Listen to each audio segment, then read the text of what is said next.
Hello, hello, my fellow geeks.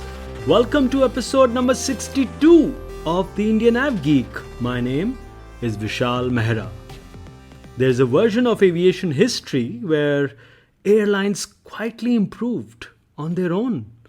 Better coffee, fewer hidden fees, more legroom, honest on time numbers, purely out of the goodness of their corporate hearts.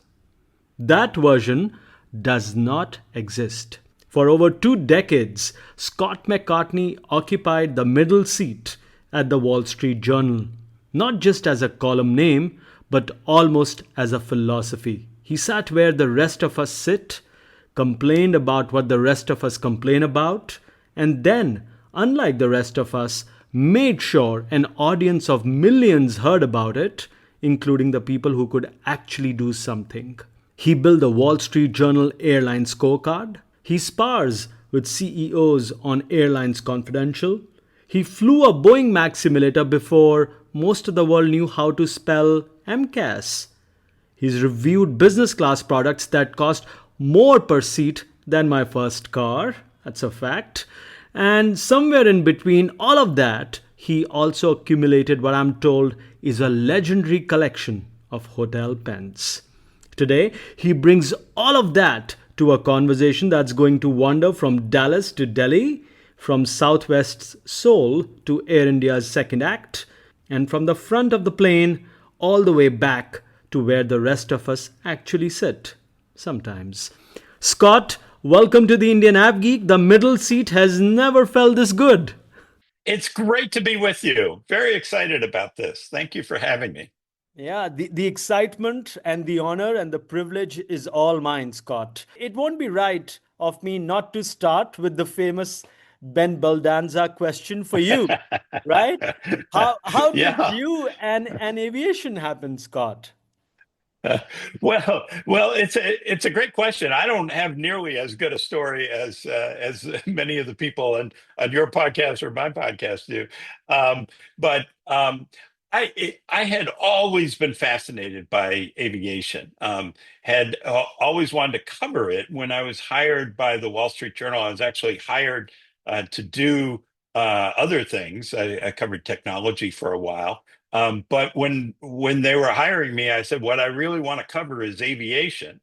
And at the time, I was hired in the Dallas, Texas bureau, and aviation was actually covered out of Houston, Texas, because Frank Lorenzo and Continental and all of that had been the big story in U.S. aviation. But that was kind of over. That had shifted, and American and Southwest, both based in Dallas, were much bigger parts of the story. So there came a time in the mid 1990s when we were doing a lot of rearranging, and I made the pitch to the Journal that that we should move aviation to Dallas, and I should be the one to cover it. And the Journal agreed, and that started decades long fascination with the industry. I had the really great fortune to literally learn the business from some of the really incredible legends. So when I started, Bob Crandall was running American, Herb Kelleher was running Southwest, and Gordon Bethune very soon took over Continental. And they were all extremely generous with their time. They wanted the Wall Street Journal guy to understand the business. So I spent hours just learning the business from them. And it was an opportunity that I'm not sure anybody else ever got to learn from all three of them, and became uh, close to all three of them, and just loved all the complexity of aviation. Certainly one of a kind, Scott. And like I said, Yeah. there are so many, thousands and hundreds of thousands like me out there who have grown up listening to you and reading all the work that you have done. So this is just phenomenal. Thousands of columns and countless hours of television and radio, and of course now probably the best aviation podcast, Airlines Confidential, that you run. Well, thank In you. between all of that, Scott, what's that one story that you're proudest of that almost nobody remembers today, or you would like more people to remember? Yeah, that's so interesting. The story that I've always been most proud of at the Wall Street Journal was one I did with my colleague Susan Carey, and Susan would tell you the same thing. It was the story that she was most proud of, and it was a story we did after the 9/11 terrorist attacks, and and the story was about. The guys in the operations centers for American and United and what they went through that day. And it was a story at the time of or before the terrorist attacks. The big story in aviation in the United States was gridlock. It was congestion in the skies and delays. And so I was spending a lot of time in the operations center, particularly of American, um, uh, literally spending all day with them, listening in on the phone calls they were having with the FAA, the regulator, and just really working all that summer leading up to it to explain to people why the system was grinding so slowly, why there were so many delays, why there was so much congestion, where the bottlenecks were, what the problems were, what the sad state of the technology was at that time. So when the terrorist attacks happened, I instantly thought, I know those guys, and I knew that what they were going through had to be hell. And I also knew that I couldn't tell that story right away, right? We had to give it some time. So I reached out to them and said, I want to tell your story when you're ready. And Susan did the same with United. And about 30 days, I was really surprised. It happened very quickly. They came back and they said, come out and talk to us. And had the most emotional session in a conference room at the American Operations Center with, these guys who were just so hardened, chiseled, people who could make, key decisions that affected millions of people in seconds. They were tough, they were smart, they were incredible, and they started crying. And they started. It was so emotional. One of them said to me, I go home now and I turn on the comedy channel and I can't laugh. And so we put this story together about what they had gone through, and it was nominated for Pulitzer. I think it really captured a lot of their pain and anguish, but also the drama and the hardship of that horrible day. So very proud of that.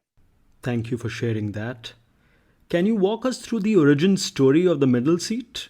Was it pitched as let's make airlines uncomfortable, or did it grow into that role? Yeah, well, it was at a time when we started our online newspaper. We were the only newspaper in the world that was charging extra for it, and we had the theory that if you gave your product away for free, you weren't going to stay in business very long. So the guy running the online edition was a friend of mine, and he asked if I could do some extra stuff for him that would sort of justify the $25 extra that people were paying. Um, and he said, I can't pay you, but what I can do is he knew I was a pilot and flew. He said, I can buy gas for your airplane. And so I said, well, that's a good deal. I'll do that.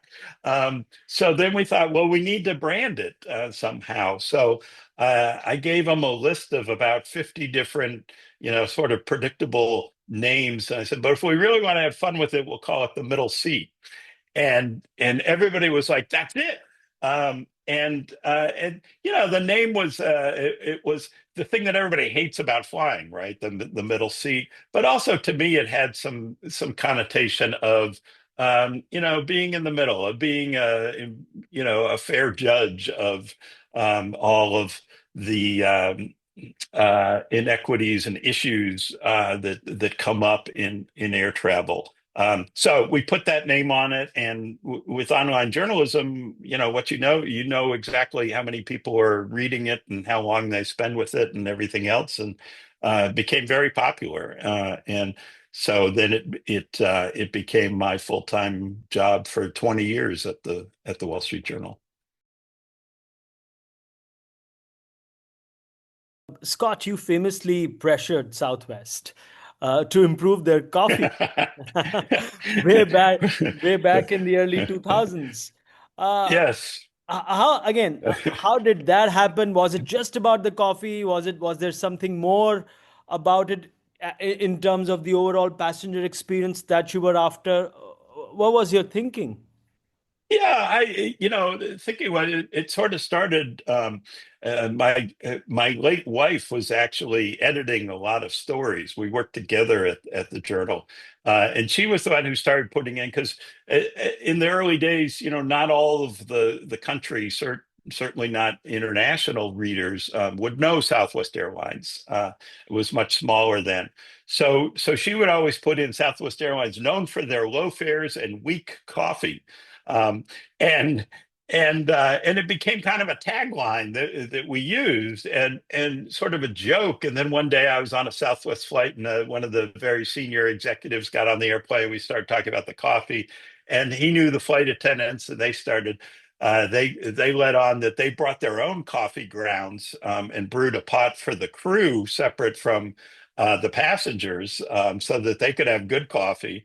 And they gave me some of the grounds that they used for passengers, and it traced back to a sort of a nondescript warehouse in Chicago.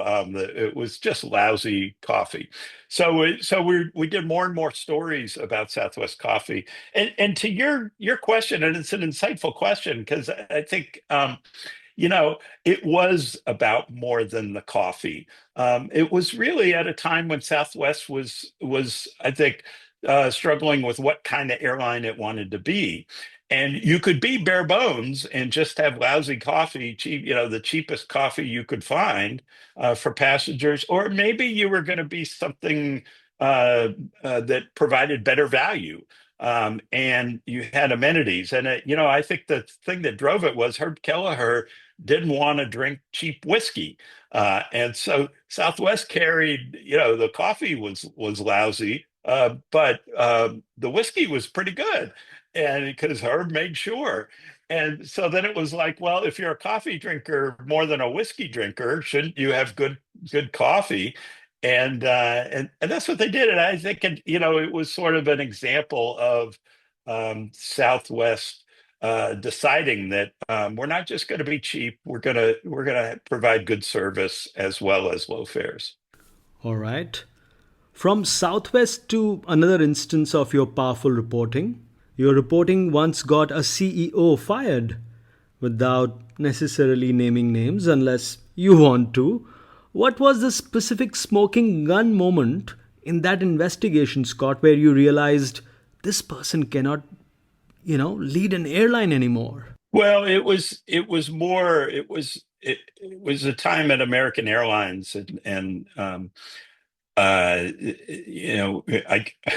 I could name names. It was Don Carty, and Don and I reconnected recently, and had him on the podcast. We talked about this a little bit many years later. But at the time, American was asking its employees to take pay cuts, so it could avoid bankruptcy. And really changed the work rules, and a very tough time.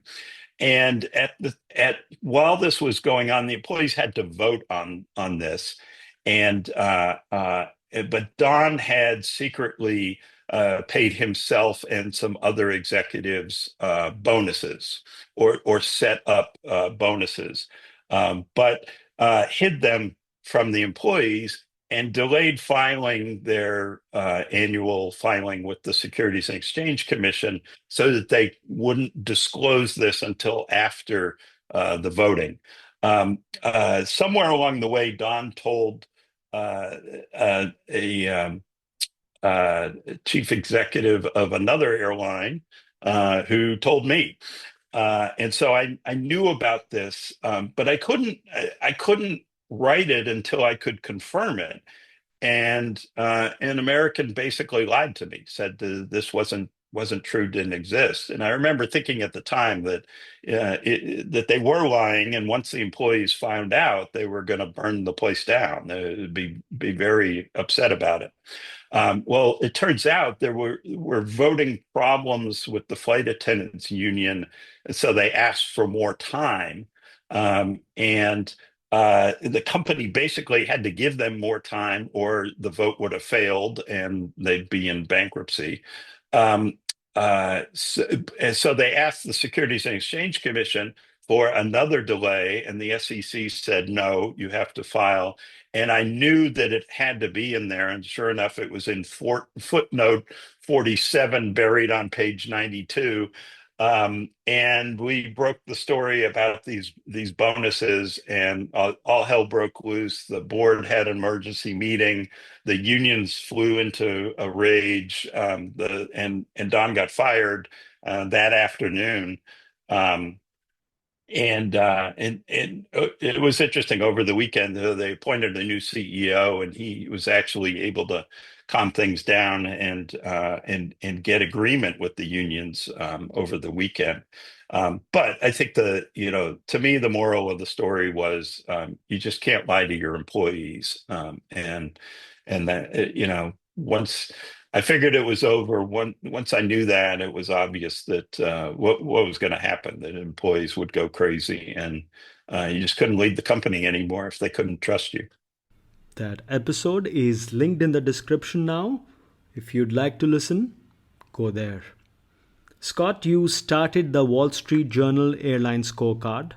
Which metric do you think airlines have learned to game the most over the years to look better on paper than they actually are in reality? It's interesting. We built that with metrics that we thought really reflected the travel experience. But also would be hard to game, as you suggest. And I suppose the one that everybody points to is on time arrivals, and you game that by padding your schedule, adding block time to it. I've always looked at that a little differently than others. My feeling is if you're always 15 minutes late, that's what it takes you to complete the trip. And so that's not padding in the schedule, that's reality. And if it takes you that long because of congestion at the airport, or look, if you're at LaGuardia Airport in New York, you're going to be late, and so you need to build in extra time into the schedule. It's very expensive for airlines to do that. They don't want to do it. But they have to do it, and reliability is important. But at the end of the day, it's much more than just padding the schedule with extra time. If you're not running a good operation, you can spend a lot of money adding minutes to the schedule, and you're still not going to run an on-time operation. It has more to do with how the maintenance you do on airplanes, and crew scheduling, and training, and procedures, and morale at the company has a big influence on time performance. So it's an interesting thing. Every year you see, this year American Airlines, which was at the bottom of the Wall Street Journal rankings, said that it was going to build in more time in its schedule. And so I think it's more reality than gaming. You and Ben Baldanza had a fantastic chemistry, and you guys had this dynamic of a critic versus CEO on the podcast on Airlines Confidential. What is that one thing that Ben told you about in terms of revenue management that you feel actually made you a bit more smarter about the industry? Ben really convinced me that there was there was an economic cost to paying for things that you didn't use, and an economic benefit to making travel affordable to people by stripping out things that they might not use. Baggage fees are the obvious example, right? I rarely check a bag. Before baggage fees, I was still paying for baggage service, right? I just wasn't using it. And that's what Ben really he bristled at the notion of unbundling and add-on fees. He said you're just paying for what you use. And I think that's really important. One of the things that he did was build an airline that offered really affordable fares to people. And that's important because a grandmother who gets to go see her grandkids who couldn't afford higher fares, that's a huge economic benefit, a great service. And that was what he was all about. Yeah, more choice in the end for the consumer to. Exactly. Yeah. Exactly. Yeah. And, I have to say, I went into it thinking, look, you don't pay extra for a bed when you check into a hotel room or a shower, right? And we don't expect you to travel naked, so you ought to be able to check a bag. But there is a cost to that. Those baggage handlers get paid, that equipment gets bought. And so, maybe the people who are using the service should be the ones paying for it. Like I said at the beginning of the show, I'm a big fan. You and your co hosts often have these top C suite guests on the podcast. What's something a CEO said off mic, maybe after recording, before recording, that changed how you viewed them or their airline, even if you couldn't use it on the show, Scott? Huh. An interesting question. Let me think. I've had conversations with with folks that have changed how I view the job of the CEO, which had been interesting. One of them recently, where it was actually for a class that I teach at the University of Colorado. There's an aviation Master's of Business Administration program. And I had two former CEOs, Doug Parker from American and Richard Anderson from Delta, come, and we were talking to them about what's the one surprise about the CEO job that they didn't realize, and they both said it was how much they had to communicate, and that I thought was kind of eye-opening of how much time they spent communicating, how important that was. You think about a CEO job, okay, you gotta have a great business plan. You have all these meetings with your people and all, but the job is much more than that. You're very public. It's how you communicate with not only with your customers, but with lawmakers, and certainly internally with your employees. And the time that they spent communicating, that was the surprise to me. Now, this next question, Scott, I've been wanting to ask you for a long time. Actually, since the time I read that piece by your late wife, Karen. She exposed, if I may use that word, your massive collection of hotel pens. Now, after decades of travel, I want to know which hotel chain, according to you, consistently has the best engineered pen. And do you still find yourself acquiring them today? I do still collect them. Old habits die hard. Um, uh, Karen hated this because they would inevitably end up in this big jar on my bedside table. That came about. It was funny. The editor of the Wall Street Journal was a friend of ours. Somebody we had worked with for many years, and Karen had left the journal to write books, wrote children's books, and one day the editor said, what I'd really like to read is a story by Karen about what it's like to travel with you. because you write about how everybody else travels. We should hear how you travel. And so I said this to Karen. I said, "Oh, this crazy story. Matt has this idea that, and she just lit up. And it's like she had been saving string on this for, a lifetime, for 30 years. So she relished the idea, and it was a beautiful story.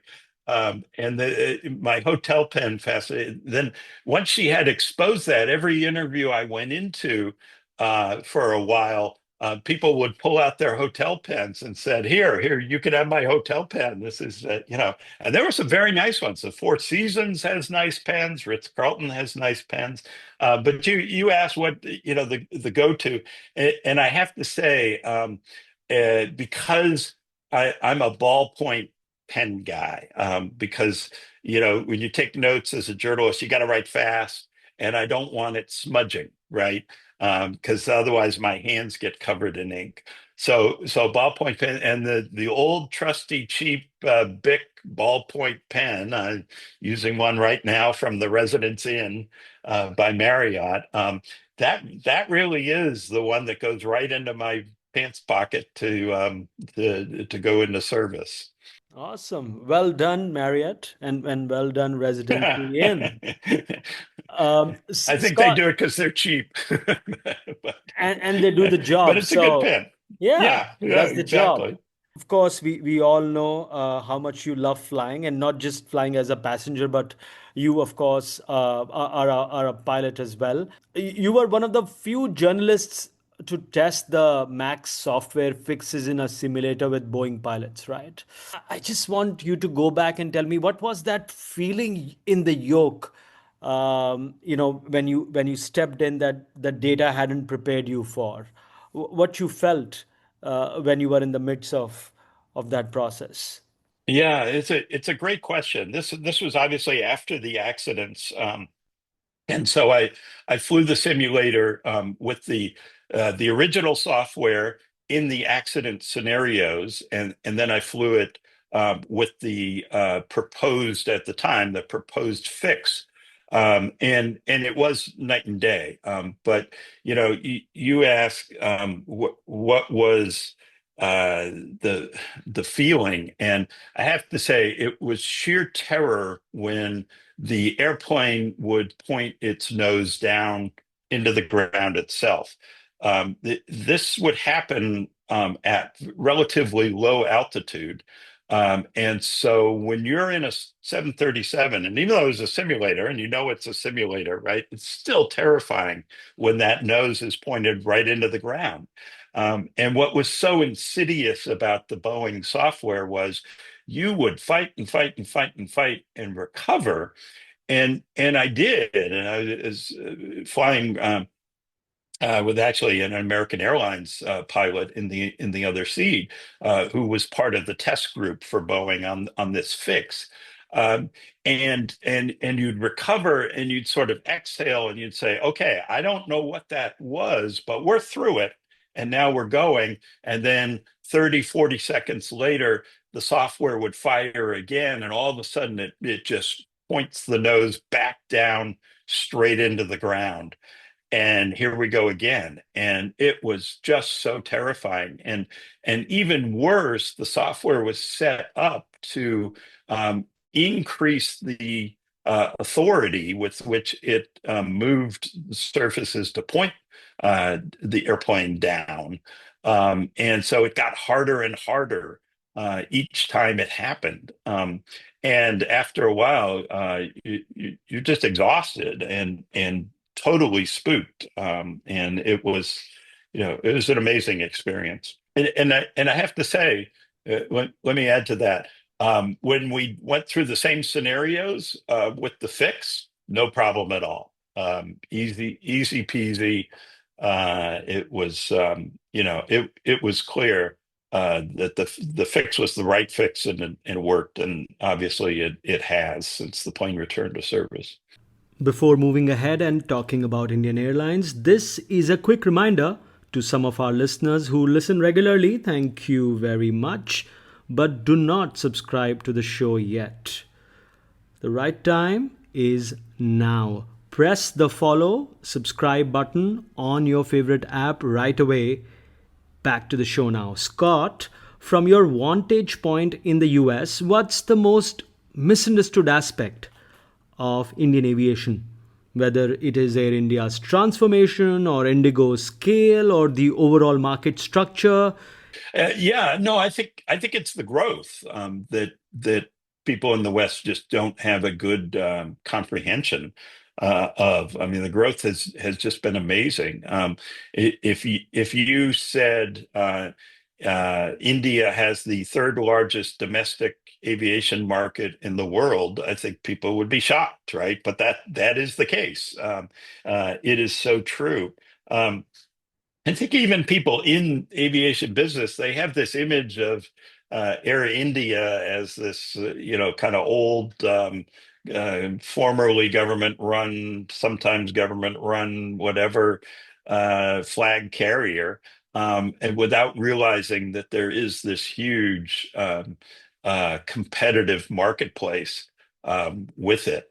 I think one of the eye-opening things for me was simply Rakesh Gangwal and how well he had done financially with Indigo and Indian aviation, far better than he ever did in the United States. So I think the growth, the scale, the importance of that market is sort of completely underestimated right now.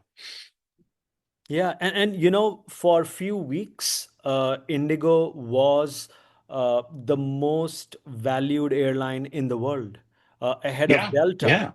yeah, And now, I right. mean, it keeps oscillating between Delta, Ryanair, and Indigo, but consistently in top three in the world in terms of market valuation. So, and Rakesh Gangwal, in fact, reminds me now of Southwest. That's where he is now, Yes. in the Southwest board. Over the last couple of years, or I think over the last 1.5 years or so, we've seen the struggle at Southwest. All credit to the new management team. They've certainly turned it around, and I read the recent results, very encouraging. They seem to be on the right Mhm. path. In India, the Tata Group is attempting a complete radical transformation of Air India, like we were just discussing. Do you Mhm. think it is harder to fix an airline that is fundamentally, it has big issues, like Air India, or one that is simply outdated, like Southwest was till about what 18, 20, 24 months back, but was still profitable. But I mean, if you look at the share price, was very much plateaued for so many years then, right? Right. Right. Yeah, no, it's much harder to fix the old airline with the fundamental problems. I mean, you have to rebuild the airline while it's still going, and that's really tough. You have a legacy fleet that you have to change. You have legacy employees, work rules, everything else. You have legacy customer attitudes. And it's very hard to change that. The Southwest situation was more of a model that wasn't broken, but um, was underperforming, right? And that's what Elliott Management saw when they bought into it. Um, and that's what Rakesh saw when he joined the board and put 100 and some odd million of his own money. Kind of a rounding error for him these days, but a lot of money to the rest of us. And there was a lot of potential there for Southwest to really improve its financial results, and it has, as you said, over the last 18 months or so.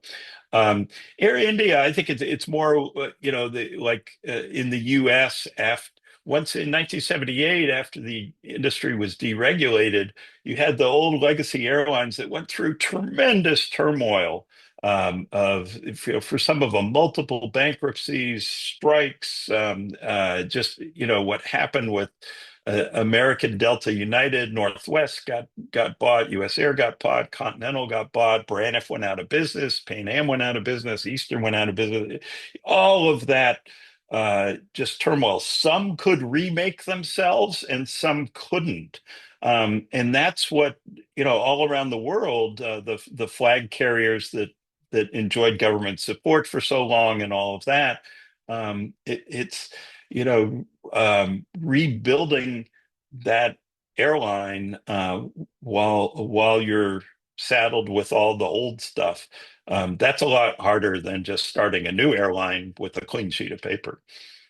India is building airports at a record pace. Is there a US airport ghost town or failure like Mid America St. Louis or the early days of Dallas that you think India should study as a cautionary tale? I think there are actually two cautions. The first is to not build an airport for a specific model because the model can change. So you mentioned St. Louis. St. Louis was a hub for TWA, and American bought the assets. It's not a hub anymore. Pittsburgh, same way. Pittsburgh was a US Air hub. Pittsburgh just recently opened a brand new terminal, spent more than $1 billion, but it replaced a terminal that was old but was completely out of date because it was built for a hub and spoke operation, and Pittsburgh is now just a spoke. So you don't need all that connecting real estate, all that capacity. They had a shopping mall in the terminal, which was, no longer needed. And we've seen that in many places in the US where big airports got built only to find that the market changed on them. And so they were left with a facility that didn't work for the local population. So that's one caution. The other caution is I do think with airports, it's better to go slow. And there are a lot of places where you can start small and see how much demand there really is. So you start with one runway and a small terminal, and maybe it's bare bones for a while. But let's see if traffic builds. One of the things that Southwest was really cautious about when it picked new airports was simply the road structure. Could people get to the airport? What was the parking lot like? What were the roads like? What was bus service like? Things like that. Because they realized that if people couldn't easily get to the airport, they weren't going to use it.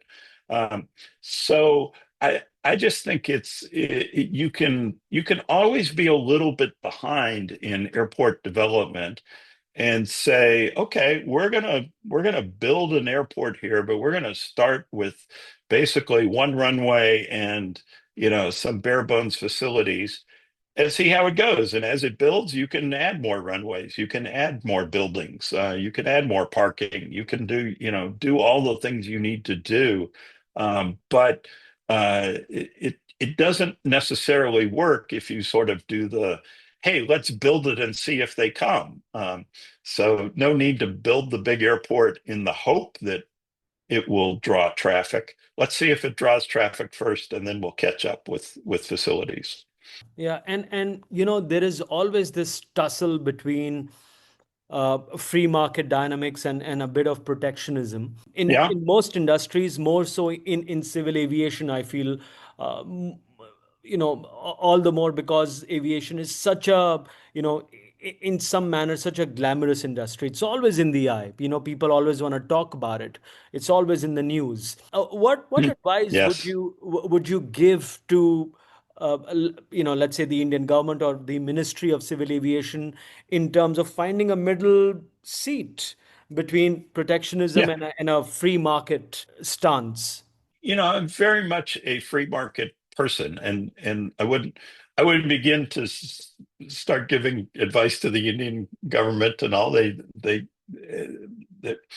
um, they know what they need far better than I do, and But I do think in the long run, um, protectionism doesn't work, and you have to trust the free market.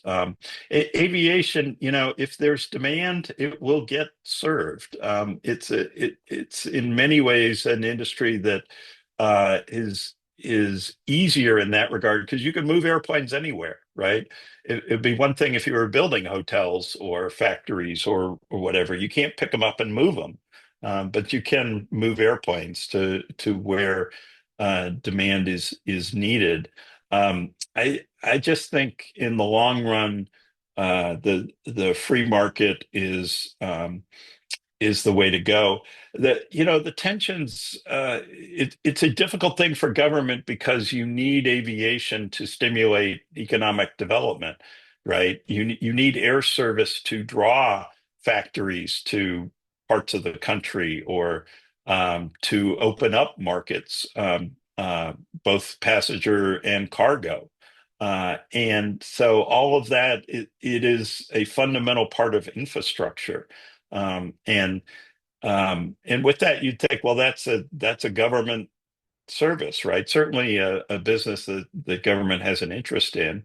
But I still go back to let the market work. If there is demand for cargo capacity in a certain region, airlines will find a way to serve it.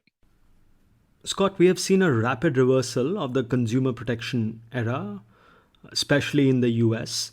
While airlines argue that deregulation lowers CASM, uh, from a US market point of view and CASK from an Indian point of view, by removing compliance friction, history suggests a lack of enforcement often leads to sloppiness, operational sloppiness.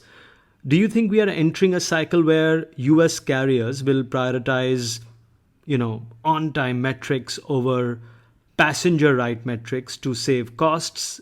And what do you think? What does that do to the long term trust in brands, airline brands? It's hard to say. There has been a lot of political chatter in the U.S. about passenger rights. I think some of that is because we have a we've gone from Democratic administration that really kind of championed passenger rights as a political foil, as a well, we're going to beat up on those nasty airlines that are doing bad things to people because they thought that was politically popular. And then the pendulum has swung the other way with the Republican administration that says we're not going to tell business how to run their business. To me, the biggest trend that we're seeing in the U.S.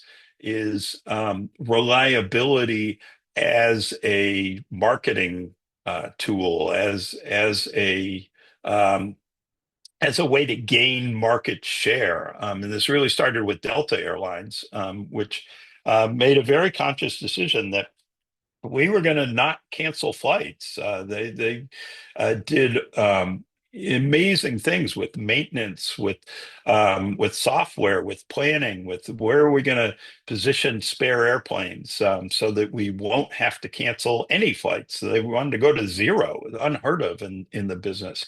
And the theory was if we are reliable, then business customers will prefer us. And that has certainly proven to be true. So now it's a reliability is a competitive thing.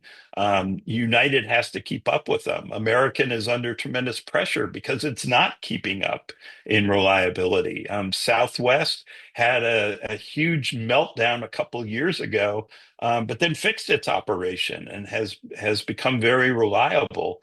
And you think, well, what difference does that make? They're a low fare carrier and all. Well, not so much. They carry a lot of business traffic, and even if you're on vacation, you want to be on time. It matters to people. And I love that. I love that dependability has become just a tremendous competitive. issue in the airline business, and I think that'll spread more around the world, and is spreading more. Meltdown reminded me of Indigo as well. Indigo faced a major meltdown in December, Mm, and yeah, quite a hit to their carefully built reputation over the last 19 years. But right. that's what things like that do to you and your brand. Scott, if imagine for a second Campbell Wilson from Air India or Peter Elbers from Indigo, they come on the show, to Airlines Uh-huh. Confidential, and I don't know if you've tried them so far or not, but they might be interesting guests. Yes. Um, No, we would love to have them. We haven't done that. yeah. Yeah. Let's say their PR team goes out of the room for 15 minutes. What kind of, what's that, one or two uncomfortable questions, if I may say, or middle seat questions you'd like to ask them? I would ask them about how they are preparing to deal with the complexity of size, because I think it's a really important issue in this industry. Running an airline is enormously complex. And by the way, you have to do it outdoors, right? There are so many moving parts, and you're subject to weather, to disruption, to pandemic, to you name it. Um, so you have to be prepared for all that, and there are some interesting strategies of how you prepare, both financially and operationally. But I think you mentioned the Indigo meltdown, the Southwest meltdown. Delta had a meltdown with the CrowdStrike software thing, and I think they all kind of relate to this notion of the operation gets more and more complex the more airplanes you add to it, the more people you add to it, the more cities you add to it. So now you have, if you're Southwest, you have 850 airplanes. That is a much different airline than one that was 400. And so how are you prepared to deal with um, just the challenges of uh, how are we going to respond to all of our crews when the storm hits and they're scattered all over? How are we going to get the airline back? Uh, how are we going to recover quickly from a disruption when we have 800 airplanes scattered all over the country? It's a huge, huge challenge, and I think that's what as the industry grows, that's going to be the huge thing. If I had the opportunity, the other thing I'd ask him about is climate, because I think it's a huge issue for the industry.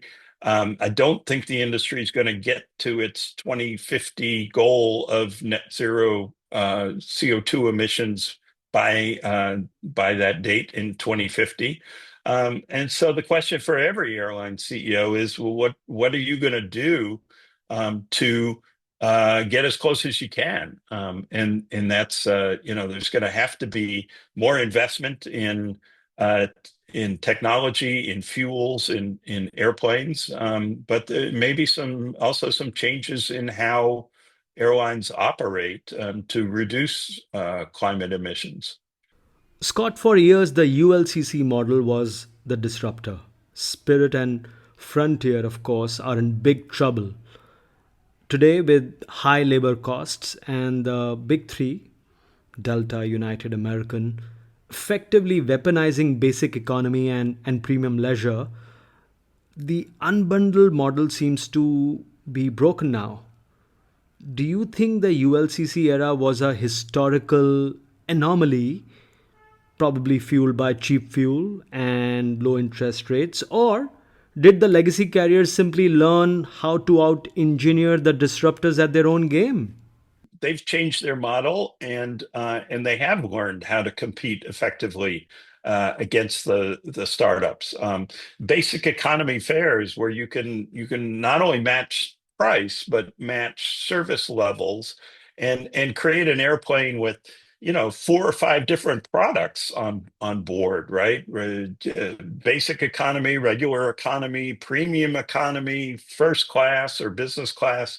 And so you have, all the different hotel brands, if you will, or retail stores, all in that single airplane. That's been very effective at taking away the advantages the ULCCs had.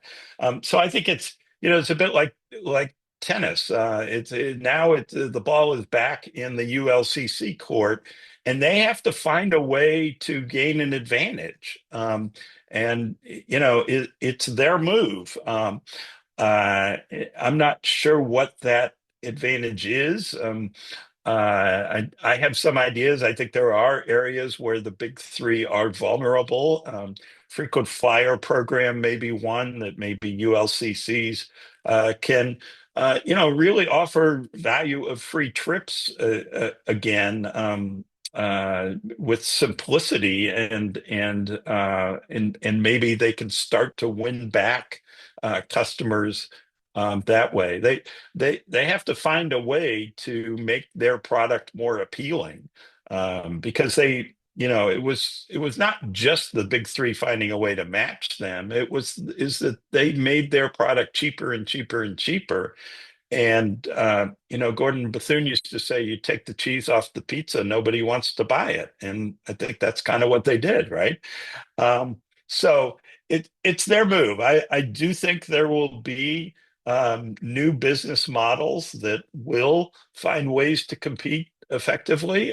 It may not be at Frontier and Spirit. It may be at their successors. There will be new startup airlines, and they'll have ideas about how they can gain an advantage. But that's business. It's at its fundamental core. We need new ideas in this business once again. You recently reviewed American's A321 XLR. While the US Big Three are using it to thin out transatlantic routes, back home here in India, Indigo plans to use it to reach Europe and Australia. As an analyst and a veteran of the industry, do you think the XLR is a loyalty trap for passengers? Specifically, will the discomfort of a narrow body for 7, 8 plus hours eventually degrade the premium brand Indigo might be trying to build? Or do you think the point to point convenience now is the only metric that matters? I'm not convinced XLR is going to be the bonanza that people think it is. I think the market's going to be limited there, and I don't think. I mean, to your point, I don't think it's a substitute on a 7 hour overnight flight. Um, it will appeal to some people, but not a lot. Not a lot. Now there may be enough people to fill that airplane, and that's great. But I do think for long trips, people do prefer wide body, and the market is going to want a lot of lie flat beds, and when there's a difference when you're paying thousands of dollars, US dollars for a product, you don't want it to feel like oh they shrunk it, and to fit inside this smaller tube. Um, that said, I do think there are long, thin markets that will benefit from the A321 XLR. I don't think there are long, fat markets that will benefit from it. So if that makes any sense, I think ultimately customers will prefer on busier routes. They're going to want their wide body airplane. For the long fat route, of course, you'll have your Dreamliners and 350s and 330s Yeah, and so on and so forth. yeah. During your Wall Street Journal years, were there any stories you reported on that were fully ready to publish but never ran? Maybe killed by the editors or held back for other reasons? Anyone that still stays with you, Scott? Happily, no. There was never a story killed or spiked or whatever. The only time I got turned down, I had wanted to do a story. There was a guy who was United's number one customer, Stuker, is his name. And he flew all over the world first class. He was actually an advisor to car dealerships, and so he would go to Australia to teach courses at car dealerships, and he would do all his work on the airplane. He just United even put his name on the side of an airplane. So I thought, why don't I travel with this guy for a while and write about how he gets treated by United, and what it's like when you're the number one customer. And everybody loved the idea, and Tom was into it. And then I said, he flies first class, and to really do the story, I got to fly first class with him. And the journal always insisted on we would always pay our own way, right? We're not going to take a free upgrade or whatever from United. And so that was the only story ever that the journal said, you know what? It's probably not worth the money that it would cost us to do that one story. Often when I traveled internationally, I would set it up, and I didn't fly first class, but if it was a long enough trip, business class. But I would be doing a bunch of stories, so you sort of spread the cost out over several stories. In this case, it was just the one story, and that was the only one that I got turned down for. Any memorable onboard experience, memorable flight that you'd like to share? Anything that stands out from all your decades of flying? I've flown so many airlines. Uh, it all seems somewhat the same. I mean, I guess that probably the most enjoyable business class experiences have been on Singapore. And loved their business class seats and everything else. I love that. I mean, to me, the flight that gets there on time or early, that's the best. That's really all I want out of it. Um, there have been plenty of flights that have been, diverted or pushed back, pushed back, pushed back. Had one recently on American that was supposed to leave at 6 p.m. one day, and they kept delaying it for 2 hours, 2 hours, 2 hours. Finally, said, we got to go get a hotel room, and the flight was not canceled but delayed 24 hours. That was really pretty miserable. Um, so plenty of those experiences, but day in and day out, the flight that gets there on time is all I really care about. Scott, frequent flyers have strong opinions about elite status, about lounges and upgrades now. What's your honest personal hierarchy? What do you actually value most when you're traveling? And what do you think industry oversells to the consumer? I think the industry oversells food and wine in business class, first class. Oh, we have, celebrity chefs who are devising our menu and all that.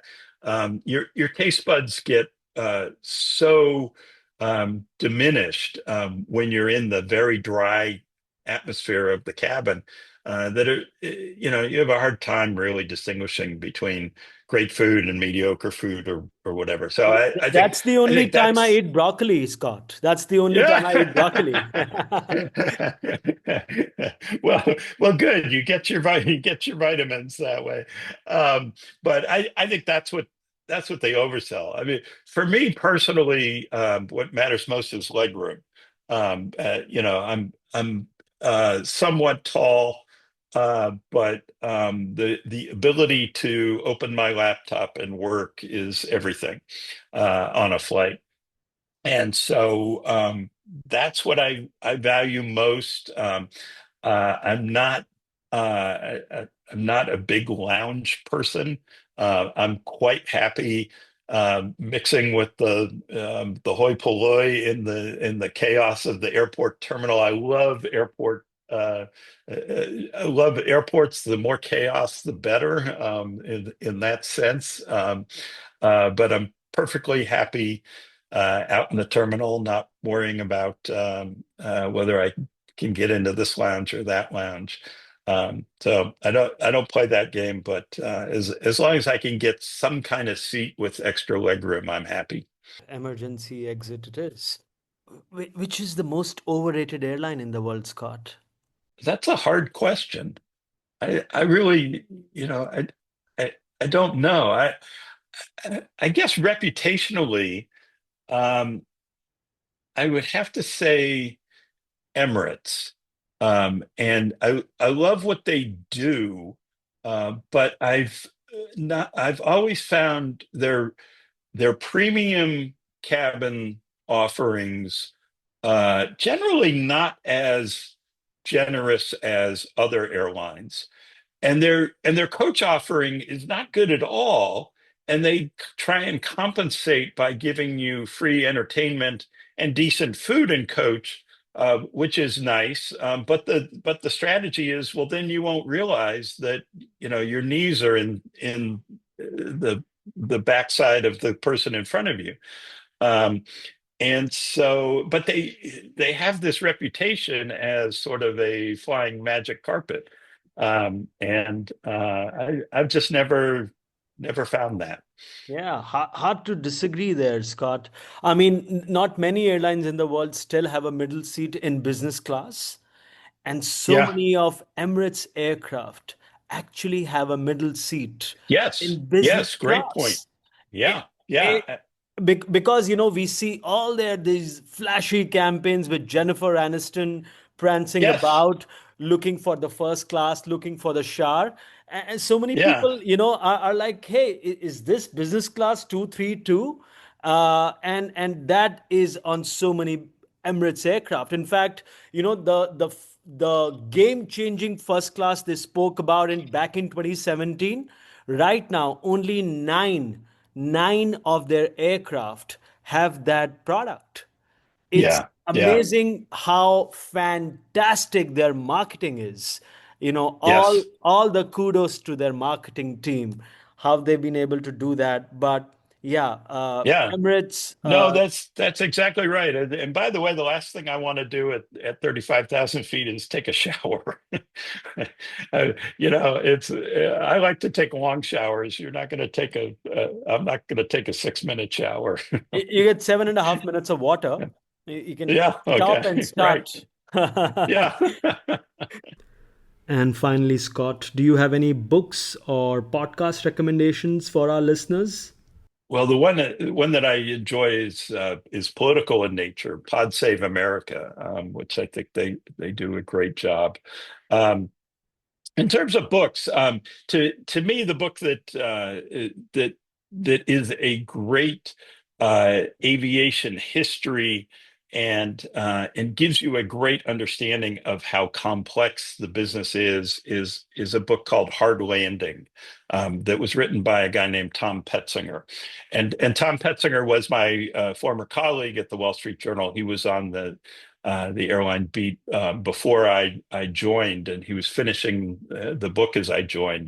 But it's really sort of the account of not just the U.S. It includes a lot of British Air examination, but from sort of the period of the late '70s through the mid '90s, the early to mid '90s, and a period of great disruption, of incredible turmoil, of the end of these legendary pioneering brands like Pan Am and Eastern, um, and the growth of United and American, and Delta, and Southwest in that the early days of Southwest, and how Herb Kelleher strategized.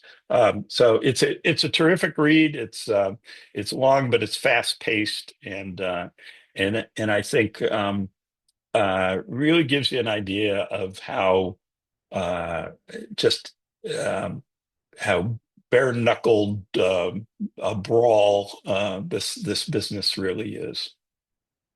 Yeah, the most recommended book on this show. I remember the first Oh, time that book was recommended on the show was by Jay Shabbat. yeah. Uh-huh. He recommended it, and I got it. I have the book. I haven't started reading it, but I know it's about time I do. You will love it. You really will. And now that is one more strong reason for me to start it tonight Yeah. itself. Scott, I have to thank you from the bottom of my heart. This has been phenomenal. What a fantastic conversation. Thank you so much for being so generous with your time. I really, really appreciate it. Thank you.